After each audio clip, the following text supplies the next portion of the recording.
নিয়ে আসা হলো আবু সুফিয়ানকে। কোনো লাইভ ক্যামেরা নাই, কোনো রেকর্ডার নাই, কোনো যান্ত্রিক এরকম কিছু বস্তু নাই যে আবু সুফিয়ানের এই কথাকে ধরে রাখবে যে আবু সুফিয়ান সত্য বলছে না মিথ্যা বলছে। ওই অবস্থায়, কাফের অবস্থায়, মুশরিক অবস্থায়, নিজের চিরন্তন শত্রুর বিষয়ে আবু সুফিয়ান রাদিয়াল্লাহু তাআলা আনহু একটাও মিথ্যা কথা বলেননি। আর আজকে আপনি বাংলাদেশের এক রাজনৈতিক দলের নেতাকে জিজ্ঞেস করেন, আর এক রাজনৈতিক দলের নেতা সম্পর্কে বলার জন্য সব কথা মিথ্যা বলবে। কেননা এই গণতান্ত্রিক রাজনীতি টিকেই আছে মিথ্যার উপর। সাহাব রাদিয়াল্লাহু তাআলা আনহু এক মহান ব্যক্তিত্বের অধিকারী মুসলিম নেতা ছিলেন। তার ব্যক্তিত্বের প্রভাব, অদৃশ্য প্রভাব, তিনি মদিনায় বসে থাকলেও রোম এবং পারস্যের রাজধানী পর্যন্ত তার ব্যক্তিত্বের প্রভাবে কাঁপত। ব্যক্তিত্ব, পার্সোনালিটি এক ভিন্ন জিনিস। আমার উস্তাদ মুফতি সাঈদ আহমদ পালানপুরি যখন দার্সে প্রবেশ করেন, তার 10-15 মিনিট পূর্ব থেকেই 1500-2000 ছাত্রের দার্সগাহ পিন পতন নীরবতা বিরাজ করে।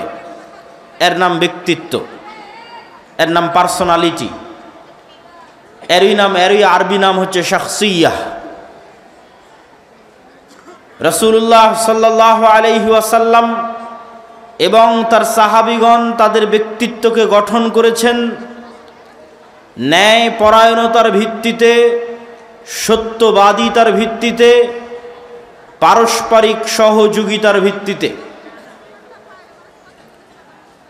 রাসূলুল্লাহ সাল্লাল্লাহু আলাইহি ওয়াসাল্লামের ব্যক্তিত্ব যেমন ছিল, হুবহু তার অনুকরণীয় ব্যক্তিত্ব ছিল আবু বকর রাদিয়াল্লাহু তাআলা আনহুর, যার উদাহরণ অসংখ্য ঘটনা এবং অসংখ্য হাদিসে বিদ্যমান আছে। কিন্তু দুঃখজনক হলেও সত্য যে আজকে মুসলিম উম্মাহ ব্যক্তিত্বের দিক থেকে, চারিত্রিক দিক থেকে সর্বনিম্ন স্তরে অবস্থান করছে। এই চারিত্রিক ব্যক্তিত্ব বলে আমি অবৈধ সম্পর্ক, জেনা, ব্যভিচার, বেহায়াপনা, বেলেল্লাপনাকে বুঝাচ্ছি না।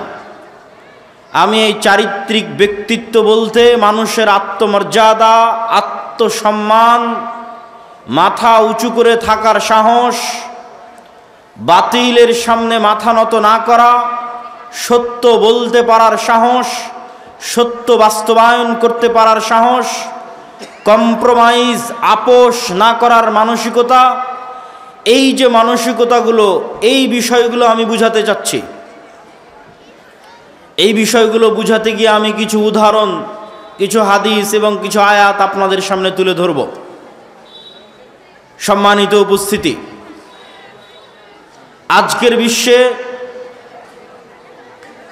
আপনি যদি ইহুদিদের দিকে তাকান, হিন্দুদের দিকে তাকান, তাহলে তারা তাদের নিজ নিজ দিনের উপর, ভ্রান্ত দিনের উপর কট্টর। কোনো প্রকার কম্প্রোমাইজ, কোনো প্রকার আপোষের ধার তারা ধারে না। বাশার আল আসাদ যখন সিরিয়া ছেড়ে দিয়ে পালিয়েছে, তখন ইসরায়েল অন্তত 500-র অধিক জায়গায় সিরিয়াতে বোমা হামলা করেছে। না আমেরিকাকে জিজ্ঞেস করার প্রয়োজন মনে করেছে, না জাতিসংঘকে জিজ্ঞেস করার প্রয়োজন মনে করেছে। ইসরায়েল ভ্রান্তির ওপর হলেও তার নিজের দিনের ওপর সে কট্টর। আমি লন্ডনে ইহুদি পাড়ায় দেখেছি 90%-এর অধিক ইহুদির মুখে দাড়ি আছে। তারা তাদেরকে আল্লাহ পবিত্র কোরআনে অভিশপ্ত বললেও একজন ইহুদি পরোয়া করে না যে সে দাড়ি রাখলে দুনিয়ার মানুষ কি বলবে। সে তার নিজের দিনের উপর কট্টর। আপনারা কতটুকু হালাল হারামের বিধান মানেন আমার জানা নাই, কিন্তু আপনার যদি কোনো ইহুদির সাথে সাক্ষাৎ হয়, তাহলে কোশার ফুড, তাদের হালাল হারামের বিধিবিধান মানতে একজন ইহুদি কত কঠোর, কত কট্টর, তা আপনি ইহুদির সাথে সাক্ষাৎ হলে বুঝতে পারবেন। এমন কোনো ইহুদি হোটেল নাই, ইহুদি রেস্টুরেন্ট নাই বহির্বিশ্বে যে কাউকে ফোন করে জিজ্ঞেস করতে পারেন যে ইহুদি রেস্টুরেন্ট, হোটেল, ছোট পেঁয়াজির দোকানও যদি হয়, ছোটোখাটো গ্রামের রেস্টুরেন্টও যদি হয় ধুলাউড়ি হাটের, তো প্রত্যেকটা হোটেল রেস্টুরেন্টে একজন করে মৌলানা, হুজুর, পাদ্রি, ইহুদি রাবাই নিয়োগ দেওয়া আছে। ওই ইহুদি রাবাইয়ের কোনো কাজ নাই। মুরগি জবাই করার সময় মুরগি জবাই করবে, ডিম ভাঙার সময় ডিম ভেঙে দিবে, খাবার হালালভাবে তৈরি হচ্ছে কিনা শুধু এটা দেখবে, এটাই কাজ। এটার জন্য প্রত্যেকটা রেস্টুরেন্ট, প্রত্যেকটা হোটেলে একজন ইহুদি রাবাইকে নিয়োগ দেওয়া আছে। কতটা কঠোর নিজের দিনের উপর, তা আপনি তাদের সাথে উঠা বসা করলে বুঝবেন। শুধু তাই নয়, পার্শ্ববর্তী দেশ ভারতের উদাহরণ নেন। 1947 সালে ভারত প্রতিষ্ঠিত হয়েছিল সেকুলারিজমের ওপর। জওহরলাল নেহরু, গান্ধী, মাওলানা আবুল কালাম আজাদ ধর্মনিরপেক্ষ মতবাদের উপর ভারতকে প্রতিষ্ঠা করেছিলেন। আর 1947-এ পাকিস্তান, বাংলাদেশ প্রতিষ্ঠা হয়েছিল ইসলামের নামে মুসলমানদের জন্য। কিন্তু আজ 70 বছর পর, 75 বছর পর 2025 সালে এসে দুঃখজনক হলেও সত্য, ভারত তাদের দিন হিন্দুত্ববাদ একটি ভ্রান্ত দিন হওয়ার পরেও, হিন্দুত্ববাদ একটি বাতিল দিন হওয়ার পরেও ভারত রাষ্ট্রীয়ভাবে হিন্দুত্ববাদের উপর গত 10 বছর ধরে প্রতিষ্ঠিত আছে, পৃথিবীর কাউকে পরোয়া করে না। আর তার বিপরীতে বাংলাদেশ এবং পাকিস্তান 1947-এ ইসলামের নামে তৈরি হলেও আজ 70 বছর পর পাকিস্তান আর বাংলাদেশ পাল্লা দিয়ে ধর্মনিরপেক্ষ রাষ্ট্র, পাল্লা দিয়ে সেকুলার কান্ট্রি হওয়ার জন্য বিশ্বের কাছে কেমনে তুলে ধরা যায় যে না, আমরা কট্টর ইসলামপন্থী নই, আমরা কট্টর মুসলমান নই, আমরা উদারপন্থী ধর্মনিরপেক্ষ মতবাদে বিশ্বাসী মুসলমান, এটি তুলে ধরার জন্য পাল্লা দিয়ে প্রতিযোগিতা করতেছে। সম্মানিত উপস্থিতি, গত কয়েকদিন আগে আপনারা দেখেছেন যে বাংলাদেশের চাঁপাইনবাবগঞ্জ সীমান্তে বিজিবি এবং বিএসএফের যে উত্তেজনা, এই উত্তেজনাকে কেন্দ্র করে দেখবেন আমাদের জেনজি যুবক সমাজ, তরুণ সমাজ ফেসবুক, ইউটিউব, টুইটার, টিকটকে ট্রল করতেছে, ভারতের মানুষদেরকে নিয়ে ট্রল করতেছে। তাদের দাবি অনুযায়ী বাংলাদেশের মানুষ সাহসী, তাদের দাবি অনুযায়ী বাংলাদেশের মানুষ বীর পুরুষ, আর ভারতের মানুষ ভীরু কাপুরুষ তাদের দাবি অনুযায়ী। আমি তাদেরকে উদ্দেশ্য করে বলতে চাই, আমি বাংলাদেশের যুবক সমাজকে উদ্দেশ্য করে বলতে চাই, যদি তোমরা দাবি করো যে তোমরা সাহসী, যদি তোমাদের বুকে দম থাকে যে তোমরা সাহসী, তাহলে দেখো তোমাদের পার্শ্ববর্তী দেশ ভ্রান্ত হওয়ার পরও তার হিন্দুত্ববাদকে রাষ্ট্রে প্রতিষ্ঠিত করে কট্টরভাবে, বেপরোয়াভাবে হিন্দুত্ববাদের প্রচার সারা পৃথিবীতে করছে, তার দেশে করছে। আর তুমি বলছো আমি সাহসী মুসলমান, তো তুমি যদি সাহসী মুসলমান হও তোমার দেশেও তুমি ইসলামকে প্রতিষ্ঠা করো। কিন্তু তুমি তো ভীরু কাপুরুষতার সাথে মিনমিন করে বলো যে না আমি সেকুলার, তাহলে ভীরু কাপুরুষ ওই হিন্দু নয়, ভীরু কাপুরুষ তোমরা, ভীরু কাপুরুষ আমরা। সম্মানিত উপস্থিতি, এই যে ছাড় দেওয়ার মানসিকতা নিজের দিনে, এইটা এসেছে গোলামি থেকে, কলোনিয়াল মাইন্ড সেটআপ, ঔপনিবেশিক গোলামি।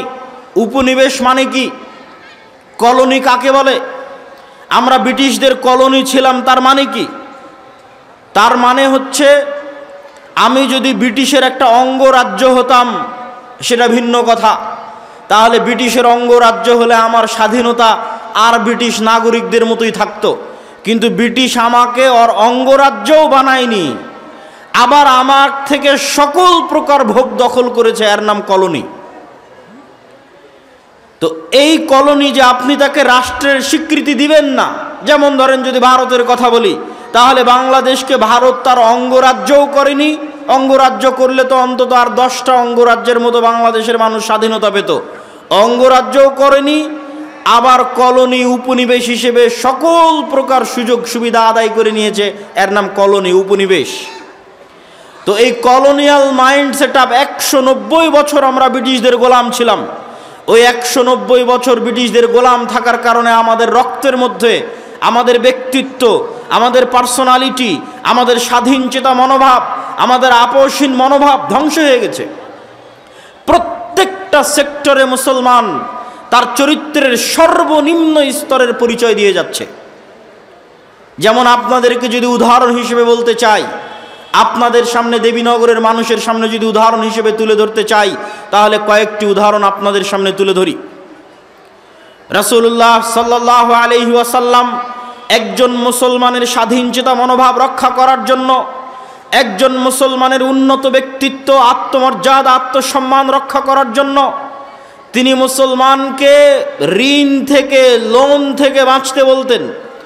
নিজে লোন এবং ঋণ থেকে বাঁচার জন্য আল্লাহর দরবারে দোয়া করতেন, আল্লাহুম্মা ইন্নী আউযু বিকা মিনাল মা'সামি ওয়াল মাগরাম, হে আল্লাহ আমি পাপ থেকে বাঁচতে চাই, লোন থেকে বাঁচতে চাই। আল্লাহুম্মা ইন্নী আউযু বিকা মিনাল হাম্মি ওয়াল হুজন, হে আল্লাহ আমি দুশ্চিন্তা থেকে বাঁচতে চাই। বলতে বলতে বলতেন ওয়া গালাবাতিদ দাইন, আমি লোন থেকে বাঁচতে চাই।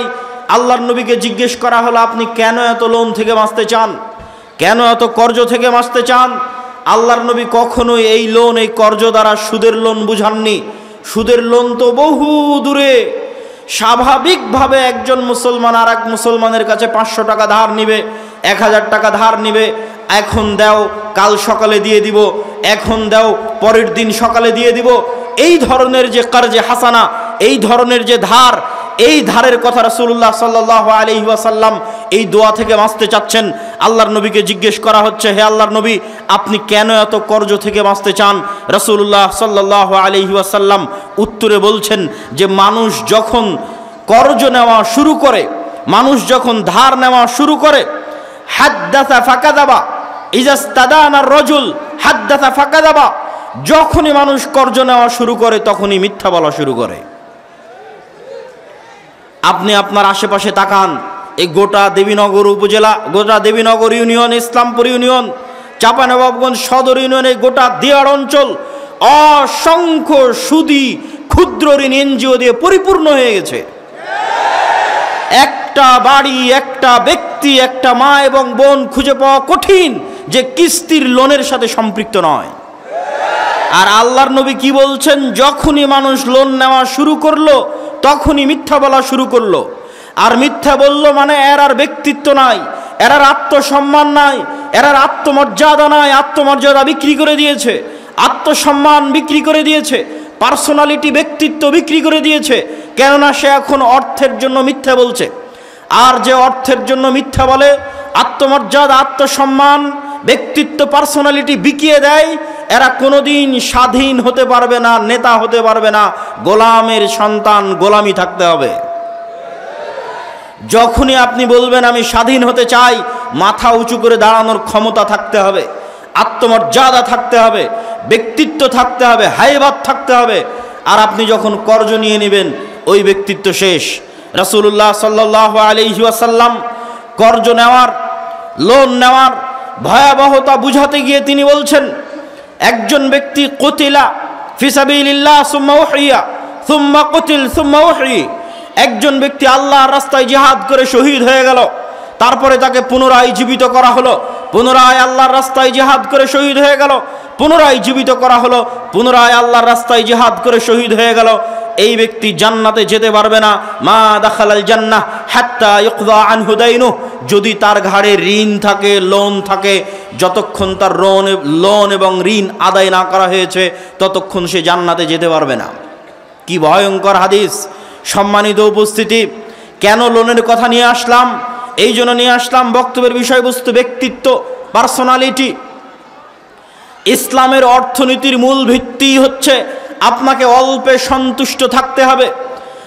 সুদের ভিত্তিতে লোন বহু পরে।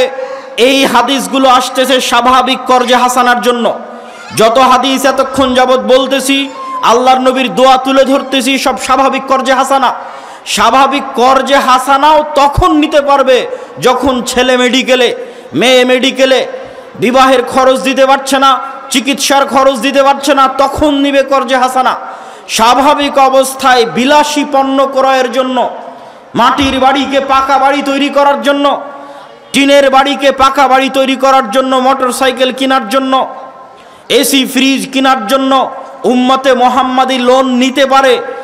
এর বিধান ইসলামের কয়েক লক্ষ, কয়েক হাজার কিলোমিটারের মধ্যে নাই। সুদের ভিত্তিতে লোন বহু পরে। আমি স্বাভাবিক কর্জে হাসানার কথা বলতেছি, যে মানুষ স্বাভাবিক কর্জে হাসানা নিবে বিলাসিতার জন্য, এর অস্তিত্ব ইসলামে নাই। আমি আপনাকে গিয়ে বলবো, ভাই আমাকে 1000 টাকা দেন, আমি একটা ফোন কিনতে চাচ্ছি, এই ফোন একটা বিলাসী পণ্য, আমি 1000 টাকা সুদের ভিত্তিতে নিচ্ছি না, এখন নিচ্ছে, 1 সপ্তাহ পরে দিয়ে দিব, 1 মাস পরে দিয়ে দিব, এমন সুদবিহীন কর্জে হাসানা মানুষ বিলাসিতার জন্য নিবে, এর অস্তিত্ব ইসলামে নাই।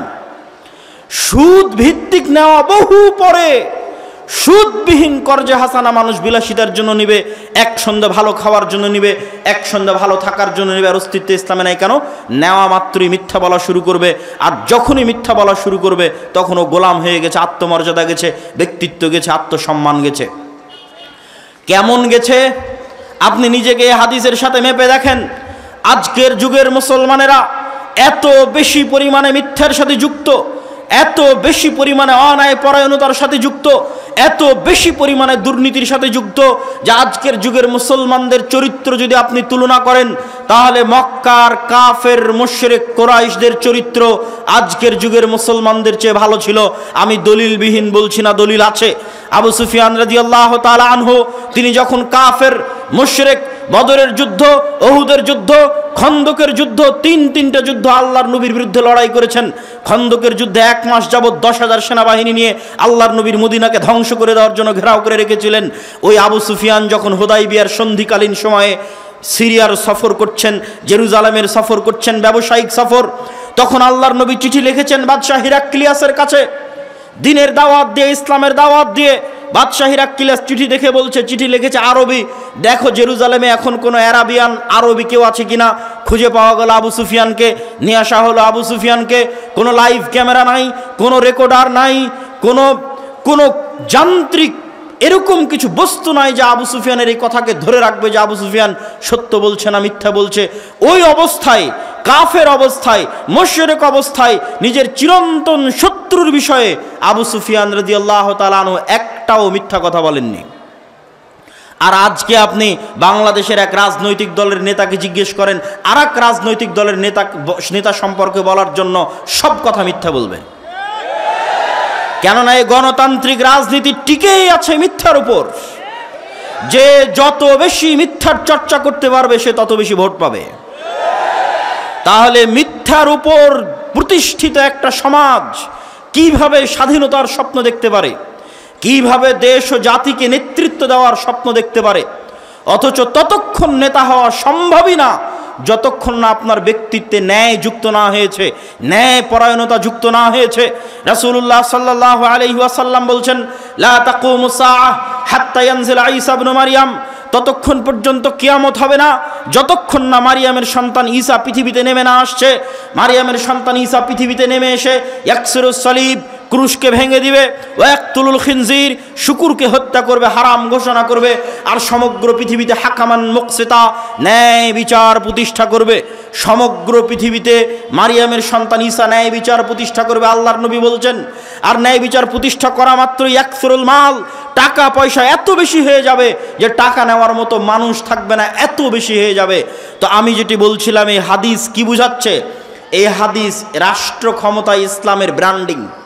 ব্র্যান্ডিং মানে কোন মোটরসাইকেল, একটা মোটরসাইকেলের ব্র্যান্ডিং আছে যে ও কম তেলে বেশি কিলোমিটার চলে, আর এক মোটরসাইকেলের ব্র্যান্ডিং আছে বেশি স্পিডে চলে, এক একটার এক এক রকম ব্র্যান্ডিং।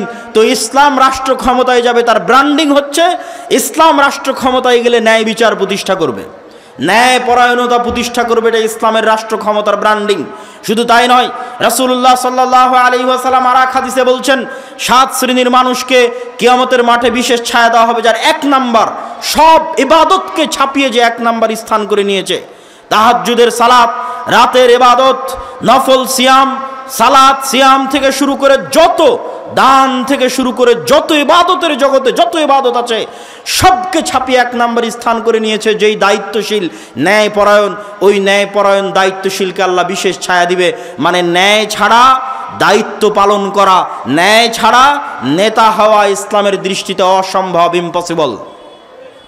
তো যতই আপনি লিল্লাহে তাকবীর দেন, যতই আপনি ভোটের বক্তব্য দেন, যতই আপনি ইকামতে দিনের বক্তব্য দেন, যতক্ষণ না একটা প্রজন্ম তৈরি না হয়েছে যেই প্রজন্ম ন্যায়ের ওপর প্রতিষ্ঠিত হবে, সত্যবাদিতার উপর প্রতিষ্ঠিত হবে, কোনো কিছুর সাথে আপোষ করবে না, নিজের দিনের উপর কট্টর কনফিডেন্ট হবে, এরকম একটা প্রজন্ম যতক্ষণ তৈরি না হয়েছে ততক্ষণ রাষ্ট্রে কখনোই ইসলাম প্রতিষ্ঠা করা সম্ভব নয়। শুধু সম্ভব নয় তা নয়, এর উল্টাটা ঘটবে। উল্টাটা ঘটবে মানে আপনাকে বুঝাই, ন্যায়পরায়ণতা আপনারা এখন চেক করেন। আমি কয়েকটা উদাহরণ দেবো, এই উদাহরণগুলো দিয়ে চেক করেন। আপনাদের দেবীনগরে যৌতুকের ভিত্তিতে বিবাহ হয় না? ডিমান্ডের ভিত্তিতে বিবাহ হয় না? হয় না? হয়। ন্যায় অন্যায় মানে এবাদতের সাথে সম্পৃক্ত নয়, ন্যায় অন্যায় মানে মানুষের সাথে সম্পৃক্ত। ন্যায় অন্যায় মানে মানুষের সাথে সম্পৃক্ত। তো একটা মেয়ের যখন যৌতুকের ভিত্তিতে বিবাহ হচ্ছে তখন এটি ন্যায় না অন্যায়? অন্যায়।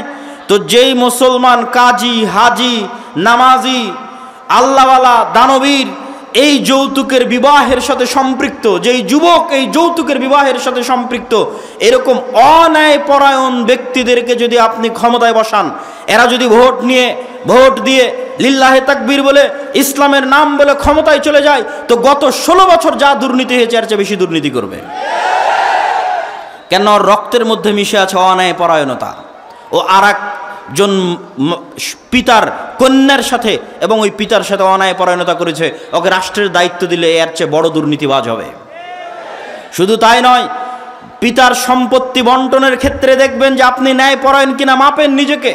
পিতার সম্পত্তি বন্টনের ক্ষেত্রে বোনকে, যেটা নদীতে পানিতে ডুবে আছে ওই জমি দিয়েছে বোনকে, আর যেটা উঁচা ধুলাউড়ি হাটে ওই জমি নিয়েছে নিজে।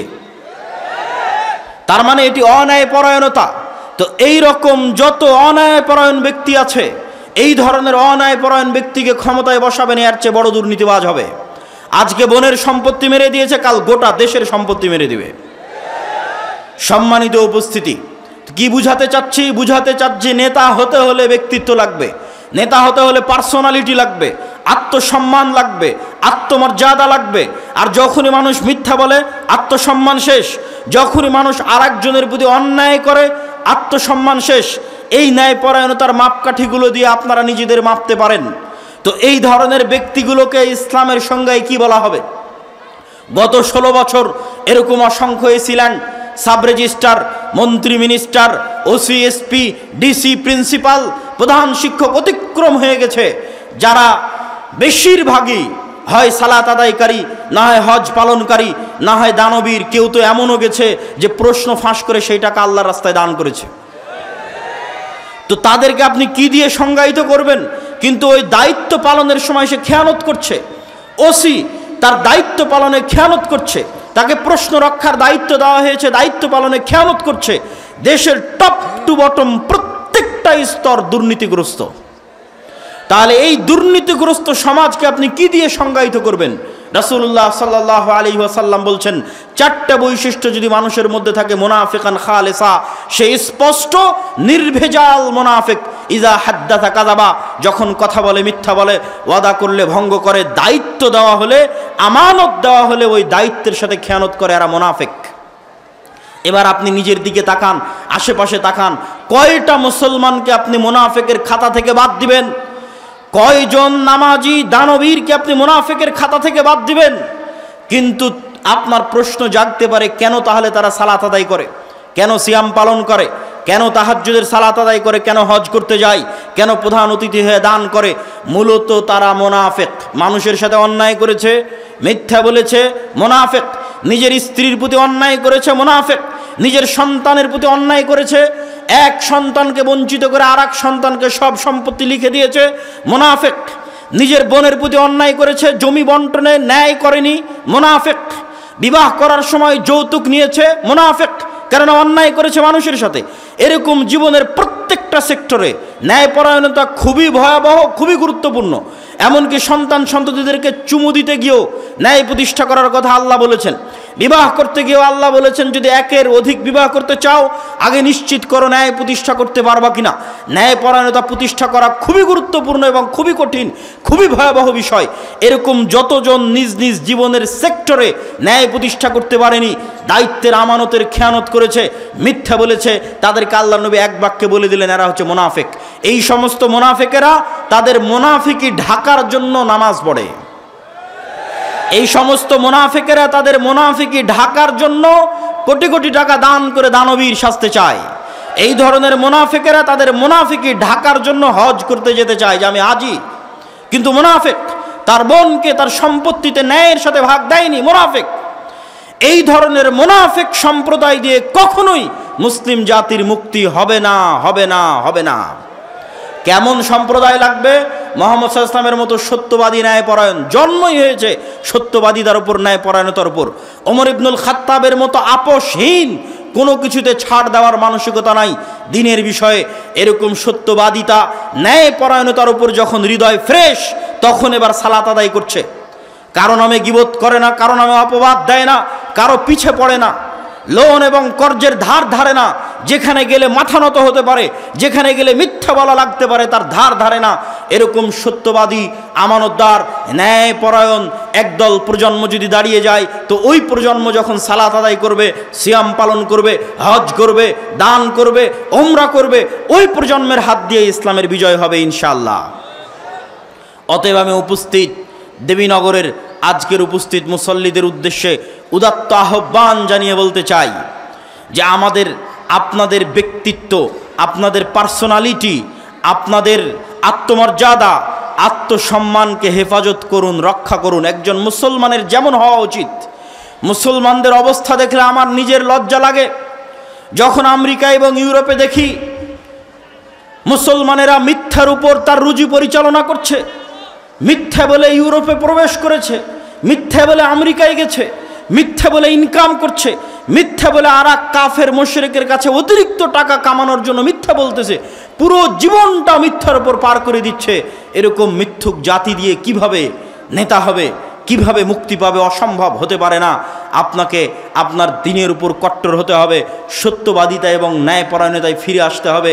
শুধু তাকবীর ধ্বনি দিয়ে, শুধু ভোটের বক্তব্য দিয়ে, গণতন্ত্রের বক্তব্য দিয়ে ইসলামকে বিজয় করা সম্ভব নয়। সম্মানিত উপস্থিতি, বক্তব্যের শেষের দিকে চলে এসেছি।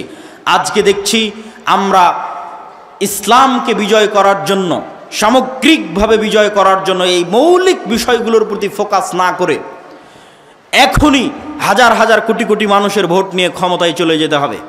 এই যে টেন্ডেন্সি, ডেমোক্রাসিকে রব মানার, ইলাহ মানার, গণতন্ত্রকে ইলাহ বানিয়ে দেওয়ার যে টেন্ডেন্সি, যে মন মানসিকতা, সমাজতন্ত্র, ধর্মনিরপেক্ষ মতবাদকে ইলাহ বানিয়ে দেওয়ার যে মন মানসিকতা, এই মন মানসিকতার উপর কুঠারাঘাত করেছেন আল্লামা ইকবাল। আল্লামা ইকবাল বলেছেন, আজকের আধুনিক যুগের আজরেরা, তারা আধুনিক যুগের আজর মানে ইব্রাহিমের পিতা আজর মূর্তি বানিয়েছিল, আজকের যুগের আজরেরা নতুন মূর্তি বানিয়েছে। ইনসারে খুদাও মে বড়া সবসে ওয়াতান হ্যায়। আজকে মানুষ ইবাদতের জন্য যত মূর্তি বানিয়েছে, তার মধ্যে একটা গণতন্ত্র, একটা সমাজতন্ত্র, একটা ধর্মনিরপেক্ষ মতবাদ, সেকুলারিজম। এই মূর্তিগুলোর আজকের যুগে মানুষ পূজা করতেছে, আজকের যুগে মানুষ ইবাদত করতেছে। অথচ তাওহীদ মানে আমাই ইয়াকফুর বিত্তাগুত ওয়া ইউমিন বিল্লাহ, আগে তাগুতকে অস্বীকার করতে হবে, তারপরে ঈমান আনয়ন করতে হবে। ঈমান আনয়ন মানে, তাওহীদ মানে ইব্রাহিম আলাইহিস সালাতু ওয়াস সালামের আদর্শ, কাফারনা বিকুম ইন্না বুরাউম মিনকুম বারিউম মিম্মা তুশরিকুন। এগুলো ইব্রাহিম আলাইহিস সালামের নিজের মুখের বাক্য যে আমি তোমাদের থেকে মুক্ত, আমি অস্বীকার করছি ওই সমস্ত মূর্তির, ওই সমস্ত শিরকের যার তোমরা পূজা করো। আজকে যদি মুসলমানেরা বলতে চায় যে হ্যাঁ তাদের ঈমান পরিপূর্ণ, তাহলে আগে এই সমস্ত নতুন মূর্তিগুলোকে অস্বীকার করতে হবে। এই মূর্তিগুলোর মূলা ঝুলিয়ে, গণতন্ত্র নামক এই নতুন ইলাহের মূলা ঝুলিয়ে কোনো দিন মুসলমানেরা রাষ্ট্র ক্ষমতায় যেতে পারেনি। ইসলাম কোনো দিন যেতে পারবে না। যদি কখনো যায় তাহলে সেটা হবে কম্প্রোমাইজড, বিকৃত ইসলাম। অবিকৃত ইসলাম পূর্ণাঙ্গ ক্ষমতার সাথে রাষ্ট্র ক্ষমতায় যাবে, তার পথ পদ্ধতি হবে ভিন্ন। তার পথ পদ্ধতি শুরুই হবে দাওয়াত দিয়ে। আল্লাহ চাইলে মুসা আলাইহিস সালাতু ওয়াস সালামকে বলতে পারতেন যে যাও, তোমাকে মোজেজার লাঠি দিলাম, এই লাঠি দিয়ে ফেরাউনকে হত্যা করো, দিয়ে ক্ষমতা দখল করো না। আল্লাহ মুসা আলাইহিস সালামকে ব্যক্তিত্ব দিয়ে, পার্সোনালিটি দিয়ে, আত্মমর্যাদা দিয়ে, আত্মসম্মান দিয়ে, উন্নত চরিত্র দিয়ে তৈরি করেছেন। গোলাম হিসেবে মিথ্যার উপর, ধোঁকার উপর, দুর্নীতির উপর তৈরি করেননি। যখন বানু ইসরাইল গোলাম যখন বানু ইসরাইল জীবন যাপন করছে মিথ্যার উপর, গোলামির উপর, তখন আল্লাহ মুসা আলাইহিস সালামকে ওই গোলামি থেকে মুক্তি দিয়ে ফেরাউনের বাড়িতে পূর্ণ আত্মমর্যাদার সাথে আত্মসম্মানের সাথে মানুষ করেছেন, যেন মুসা আলাইহিস সালামের আত্মমর্যাদা, আত্মসম্মান, ব্যক্তিত্ব কোনো কমতি না থাকে। নেতৃত্ব দিতে হলে, নেতা হতে হলে পূর্ণ আত্মমর্যাদা লাগবে, আত্মসম্মান লাগবে, তবে নেতা হওয়া যাবে। আর যে গোলাম অবস্থায় মানুষ হয়েছে নেতা হতে পারবে না। তো মুসা আলাইহিস সালামকে আল্লাহ দাওয়াত দিতে পাঠালেন তার ব্যক্তিত্বের সাথে। ইউসুফ আলাইহিস সালাতু ওয়াস সালামকে আল্লাহ চাইলে জিবরাইলকে পাঠিয়ে কুয়া থেকে তখনই উঠিয়ে বাপের কাছে ফেরত পাঠাতে পারতেন, পাঠাননি। ইউসুফ আলাইহিস সালাতু ওয়াস সালামকে আল্লাহ লম্বা পরীক্ষার মধ্যে দিয়ে পার করেছেন। যেই লম্বা পরীক্ষার মধ্যে দিয়ে ইউসুফ আলাইহিস সালামের ব্যক্তিত্ব তৈরি হয়েছে, শাখসিয়াত তৈরি হয়েছে, পার্সোনালিটি তৈরি হয়েছে, নেতৃত্বের গুণ তৈরি হয়েছে, মিথ্যার সাথে আপোষহীনতা তৈরি হয়েছে, এবং সত্যের উপর অটল এবং অবিচল থাকার মানসিকতা তৈরি হয়েছে, নিজের দিনের বিষয়ে ছাড় না দেওয়ার মানসিকতা তৈরি হয়েছে। এই মানসিকতাগুলো নিয়ে যখন তিনি বাতিলের সামনে দাঁড়িয়েছেন, যখন তিনি দাওয়াতের ময়দানে গেছেন, তখন তিনি পরীক্ষার মুখোমুখি হয়েছেন, আস্তে আস্তে সফল হয়েছেন। সম্মানিত উপস্থিতি, আমাদের ওই রকম একটা প্রজন্ম লাগবে, ওই রকম একদল যুবক লাগবে যারা মিথ্যা বলা জানে না, যাদের জীবন চলে গেলেও মিথ্যার সাথে আপোষ করবে না, যারা জীবনের প্রত্যেকটা সেক্টরে সত্য বলে, যারা হারাম থেকে পবিত্র, হারামের সংস্পর্শে গেলে অপবিত্র হয়ে যাবে, হারাম ইনকামের সংস্পর্শে গেলে অপবিত্র হয়ে যাবে, হারাম থেকে পবিত্র, ন্যায়পরায়ণ, দুনিয়ার কোনো মানুষের প্রতি অন্যায় করে না, না পিতা মাতার প্রতি, না সন্তানের প্রতি, না বোনের প্রতি, না ভাইয়ের প্রতি, না নিজ দায়িত্বের প্রতি, অটল শতভাগ ন্যায়পরায়ণ।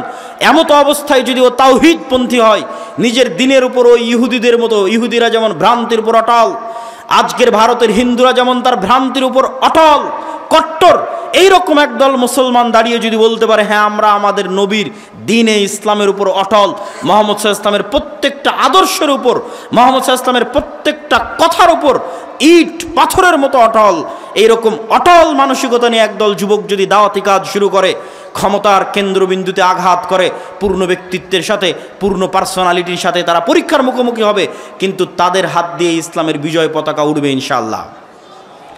আমি আপনাদের কাছে আজকের দেবীনগরের এই মাটিতে এই ধরনের একদল যুবকের প্রত্যাশা করি যে এই আলোচনাগুলো শুনে, এই বক্তব্যগুলো শুনে অন্তত আপনাদের এই চারিত্রিক দিকটা সংশোধন হোক, অন্তত ন্যায়পরায়ণ হওয়ার চেষ্টা করেন, সত্যবাদী হওয়ার চেষ্টা করেন, নিজের দিনের উপর অটল থাকেন।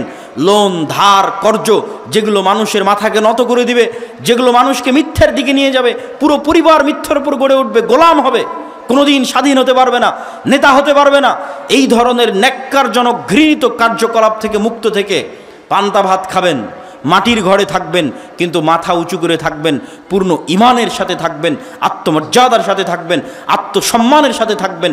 এরকম একটা পরিবার থেকে, এরকম একদল যুবক থেকে ইসলামের বিজয় হবে ইনশাআল্লাহ। সম্মানিত উপস্থিতি, আমি বক্তব্যের শেষের দিকে চলে এসেছি। আর দাওয়া ইলাল্লাহর এই যে আয়োজন, এই যে কার্যক্রম, আর দাওয়া ইলাল্লাহ কি? আর দাওয়া ইলাল্লাহর ব্র্যান্ডিং হচ্ছে মসজিদ ভিত্তিক মক্তব। আপনাদের অত্র চাঁপাইনবাবগঞ্জ অঞ্চলেরও বহু মক্তবের শিক্ষককে আমরা প্রশিক্ষণ দিয়েছি। সারা বাংলাদেশের 500-র অধিক মক্তবের শিক্ষককে আমরা প্রশিক্ষণ দিয়েছি। আমাদের যাতায়াত খরচ, আমাদের থাকা খাওয়া, আর দাওয়া ইলাল্লাহ জামিয়া সালাফিয়ার দাওয়া থাকা খাওয়া যাতায়াত খরচের উপর ভিত্তি করে এই প্রশিক্ষণগুলো হয়েছে। এই কার্যক্রমকে আরও বেগবান করতে হবে, আরও সর্বত্র ছড়িয়ে দিতে হবে। আল জামিয়া সালাফিয়ার কথা ভোলা যাবে না। আল জামিয়া সালাফিয়া বাংলাদেশের এমন এক ব্যতিক্রমধর্মী প্রতিষ্ঠান। শুধু একটা পরিসংখ্যান বলি বা দুটো পরিসংখ্যান বলি, গত এক বছরে বাংলাদেশের ইতিহাসে রেকর্ড, গত এক বছরে সৌদি আরবের মদিনা ইসলামী বিশ্ববিদ্যালয় সহ অন্যান্য বিশ্ববিদ্যালয় থেকে 10-এর অধিক শিক্ষক জামিয়া সালাফিয়াতে দার্স দিয়েছে, যা বাংলাদেশের ইতিহাসে রেকর্ড। কেউ 4 মাস, কেউ 1 মাস। এখনও একজন শিক্ষক আল জামিয়া সালাফিয়া রূপগঞ্জ নারায়ণগঞ্জে মদিনা ইসলামী বিশ্ববিদ্যালয়ের একজন শিক্ষক এখনও দার্স দিচ্ছেন। 2, এটি বাংলাদেশের একমাত্র প্রতিষ্ঠান যেটি কওমি প্রতিষ্ঠান হওয়ার পরও থাকা খাওয়া খরচ যেখানে মাত্র 3000 থেকে 3500, আর 10টা কওমি মাদ্রাসার মতো এরকম একটি কওমি মাদ্রাসা হওয়ার পরও বিদেশি শিক্ষক, ভারত পাকিস্তান থেকে শুরু করে অন্যান্য দেশের 5-এর অধিক বিদেশি শিক্ষক, যাদের বেতন 80,000 টাকারও বেশি, এরকম বিদেশি শিক্ষক এই প্রতিষ্ঠানে থাকে। এই প্রতিষ্ঠানের লক্ষ্য এবং উদ্দেশ্য হচ্ছে দেশে উন্নত শিক্ষা দেওয়া। আমরা যেমন মসজিদ ভিত্তিক মক্তব নিয়ে কাজ করছি, ঠিক তেমনি আল জামিয়া সালাফের অধিভুক্ত হতে পারবে এরকম যে শিক্ষা প্রতিষ্ঠানগুলো আছে। আমি জানি এই দেবীনগর আলেম ওলামার ভূমি, এই দেবীনগর মসজিদ মাদ্রাসার ভূমি। সেই ব্রিটিশ বিরোধী আন্দোলন থেকে এখানে কোরআন এবং সহিহ হাদিসের চর্চা হয়ে আসছে। এই অঞ্চলের মাদ্রাসাগুলোকে আমরা উদাত্ত আহ্বান জানাবো যে তারা তাদের শিক্ষার মানকে উন্নত করার জন্য আল জামিয়া সালাফিয়ার সাথে অধিভুক্ত হয়ে জামিয়া সালাফিয়ার সিলেবাস অনুযায়ী জামিয়া সালাফিয়ার শিক্ষকদের ট্রেনিং নিয়ে তাদের মাদ্রাসার শিক্ষার মানকে উন্নত করুক। মসজিদগুলোকে উদাত্ত আহ্বান জানাবো যে তাদের মক্তবগুলোকে আমাদের মসজিদে পাঠিয়ে আমরাই খরচ দিয়ে নিয়ে যাব, আমাদের জামিয়া সালাফিয়াতে পাঠিয়ে ট্রেনিং নেওয়ার মাধ্যমে তাদের মক্তবের শিক্ষাগুলোকে উন্নত করুক। সর্বশেষে মাসিক আল ইতিসাম, যেখানে আমি নিজে নিয়মিত লিখি, মাসিক আল ইতিসামের সম্পাদকীয় পড়ে দেখবেন এই মাসের সম্পাদকীয় আছে মুসলমানদের দামেস্ক বিজয়, জেরুজালেম বিজয়ের দ্বার প্রান্তে মুসলিম উম্মাহ। এই যে আধুনিক সমসাময়িক যে বিষয়গুলো আছে এই বিষয়গুলোর লেখনী মাসিক আল ইতিসামে পাবেন। আমি জানি না দেবীনগরে আসে কিনা, এসে না থাকলে জরুরি ভিত্তিতে নেওয়ার চেষ্টা করবেন। সর্বোপরি আমি স্বেচ্ছাসেবকদের উদাত্ত আহ্বান জানাবো যে আপনারা যারা সংগ্রহ করতে চান সহযোগিতা, তারা আপনারা ভেতরে ঢুকে পড়েন। আর সহযোগিতার জন্য আমি এতটুকু বলবো যে পৃথিবীর সবচেয়ে শক্তিশালী ইবাদত হচ্ছে দান। সবচেয়ে শক্তিশালী কী জন্য? যখন কোনো ইবাদত কাজ করবে না, কিয়ামতের মাঠে যখন হিসাব হবে, যখন কোনো কারেন্সি কাজ করবে না, কোনো টাকা পয়সা কোনো কিছু কাজ করবে না, অথচ আপনি কারো গীবত করেছেন, কারো নামে অপবাদ দিয়েছেন, কারো নিন্দা করেছেন, কারো ধন সম্পদ মেরে খেয়েছেন, সব পাওনাদার আসতে থাকবে। ওই পাওনাদারকে পরিশোধ করা হবে আপনার দানের টাকা থেকে, যেই টাকা আপনি পূর্বে জমা করে রেখেছেন। আর এই দানের টাকাকে আল্লাহ সুবহানাহু ওয়া তাআলা বলেছেন মিম্মা রাযাকনাহুম ইউনফিকুন। আল্লাহ এটা আপনার টাকা, এটা কখনো স্বীকার করেনি। আল্লাহ বলেছেন এই টাকা তার দেওয়া, আমি তোমাদেরকে যে রিজিক দিয়েছি সেই রিজিক থেকে তোমরা আল্লাহর রাস্তায় দান করো। সম্মানিত উপস্থিতি, আমি সকলকে উক্ত ইসলামী সম্মেলনে দান করার উদাত্ত আহ্বান জানিয়ে আগামী 30 ও 31 জানুয়ারি আল জামিয়া সালাফিয়া দিনাজপুরে সালাফি কনফারেন্স আছে। আগামী 13-14 ফেব্রুয়ারি রূপগঞ্জ নারায়ণগঞ্জে সালাফি কনফারেন্স আছে। রূপগঞ্জ নারায়ণগঞ্জের কনফারেন্সে পাকিস্তান থেকেও মেহমান উপস্থিত হবে। পাকিস্তান, ভারত, নেপাল, সৌদি আরব, বাংলাদেশ, এই 4-5 দেশের মেহমান উপস্থিত থাকবে আগামী 13-14 ফেব্রুয়ারি আল জামিয়া সালাফিয়া রূপগঞ্জ নারায়ণগঞ্জ। আপনাদেরই প্রতিষ্ঠান, কেননা আপনাদের এলাকার সন্তান এখান থেকে 100 কিলোমিটার দূরে গিয়ে 50, 60, 100 বিঘা জমির উপর বিশাল প্রতিষ্ঠান তৈরি করেছে। ওই প্রতিষ্ঠান দেখতে যাইতে গিয়ে আপনাদের মন চায় না? চাওয়া উচিত, প্রত্যেকের মনে স্বাদ জাগা উচিত যে আমাদের এলাকার সন্তান আমাদের এলাকা থেকে এত দূরে ঢাকায় গিয়ে পূর্বাচল আন্তর্জাতিক বাণিজ্য মেলার পাশে এত বিশাল প্রতিষ্ঠান, নিজের প্রতিষ্ঠান মনে করে ওই প্রতিষ্ঠান দেখতে যাবেন। আগামী 13-14 ফেব্রুয়ারি রূপগঞ্জ নারায়ণগঞ্জের সালাফি কনফারেন্সে উপস্থিত হওয়ার উদাত্ত আহ্বান জানিয়ে আমি আজকে আমার সংক্ষিপ্ত বক্তব্য এখানেই শেষ করছি। ওয়া আখির দাওয়ানা আনিল হামদুলিল্লাহি রাব্বিল আলামিন। আসসালামু আলাইকুম ওয়া রাহমাতুল্লাহি ওয়া বারাকাতুহু। আসসালামু আলাইকুম। ছোট ভাইদেরকে বলবো আপনারা সবাই চাদর নিয়ে ঢুকে পড়ুন। মহিলাদেরকে বলবো চাদর নিয়ে ঢুকে পড়ুন। সবাই বলুন আসলে আদাওয়াল্লাহ এই মহাসম্মেলনটাকে